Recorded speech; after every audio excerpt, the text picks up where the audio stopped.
could fish from the Russian border to the Mexican border. There was no formal agreement between Canada and the U.S. So we started out, and I was out in front of our house at Nanoose with this big trawler that we had bought and gear in the water, and Bill Wilson went by and he said, "You're not going to pay for that boat here." And I said, "Well, I kind of got that feeling." And he said, "Well, I'm going to Cape Fairweather. If you want to come, you're welcome to follow us."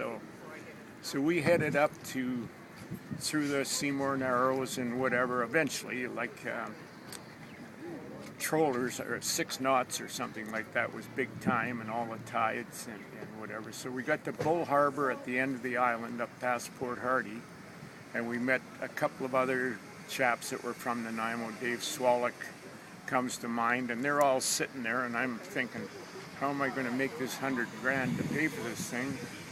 And they're wanting to go hunting glass balls, and this is in the end of May by now, or June, and I'm thinking, well, I want to get out there and catch some fish, but they're going to hunt glass balls, and they all said, well, you don't start really fishing until July 1 when you're out here.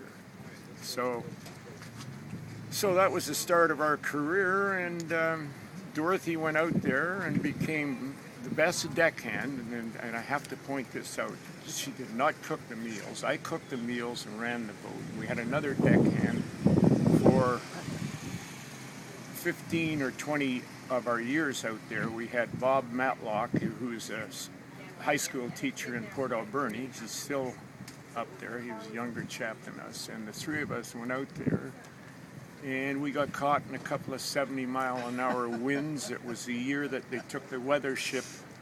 There used to be a weather ship off Triangle Island on the north of the island, and 600 miles out that predicted the weather, which you could rely on.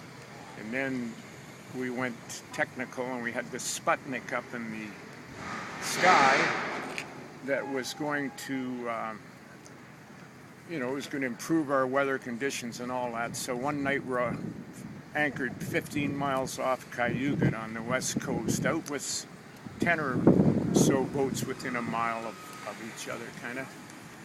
And they said, oh, it's winds are 10 to 15, diminishing winds 10 to 15. And so everybody at 8:30 or 9 when it got dark just anchored up where they were, which we did. We stayed out overnight for 7, 8 days, 9 days, whatever time it took to get the fish on the boat. And by midnight it was blowing 70.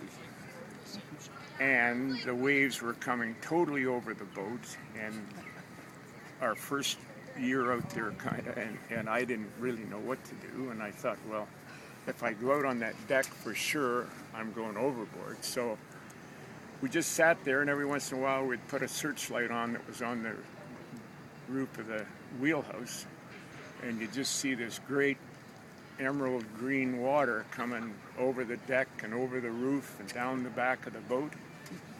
And the odd time you saw a boat running with its running lights on, and I thought, well, maybe I'm supposed to be picking the anchor up and running.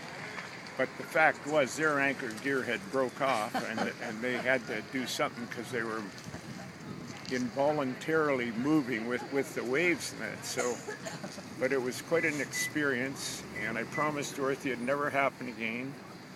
And 2 weeks later, we were out there in the same type of a storm. And, same place.